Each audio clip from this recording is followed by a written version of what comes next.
Internal control. Internal control is a system of policies and procedures that a business puts in place to provide reasonable assurances that the company's operations are effective and efficient, the company's financial reporting is reliable, and the company is complying with applicable laws and regulations. All companies have systems of internal control. However, the only question to ask is whether those systems are weak or strong. The integrated framework states that good internal control consists of the following 5 components: control environment, risk assessment, control activities, information and communication, and monitoring. Our control environment is the foundation for all other components of internal control. It is defined as the atmosphere in which the members of an organization conduct and carry out their responsibilities, often called tone at the top due to its overall control consciousness of an organization. Furthermore, all organizations face a variety of risks that threaten the achievements of organizational objectives. Risk assessment refers to the identification and analysis of these risks with the goal of effectively managing them. Once an organization identifies its risks, the risks can be analyzed by estimating the significance of the risk, assessing the likelihood of the risk occurring, and considering what action should be taken to manage the risk. Thirdly, control activities are the policies and procedures management establishes to address the risks that might prevent the organization from achieving its goals.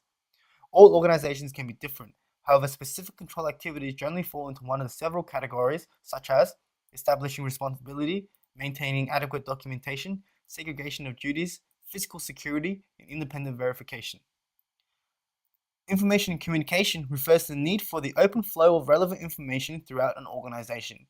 Information must be captured and communicated in a form and a time frame that enables employees to complete their responsibilities. This requires information systems to produce reliable and relevant sources, whilst management and employees learn to communicate with one another. Lastly, monitoring refers to the assessment of the quality of an organization's internal control. Monitoring can be accomplished in 2 ways. 1, through ongoing activities where supervisors can check for evidence that a control activity is functioning properly, or 2, through separate evaluation. Both ways encourage the purpose of monitoring to continuously improve internal control. However, regardless of how strong an internal control system may be, it can only provide reasonable assurance that a company is meeting its objectives. Internal control systems are limited in their effectiveness due to human element and cost-benefit analysis. Human element refers to the fact that internal controls are often based on human judgment and action. As humans, we are bound to make mistakes all the time, and internal control cannot eliminate them all. Lastly, cost-benefit analysis refers to the cost of implementing control activity versus the benefit that the control provides. For example, a company may decide to install retina scanning security systems to decrease theft. However, the cost of installation may outweigh the marginal advantage, resulting in the benefits being far outweighed by the costs.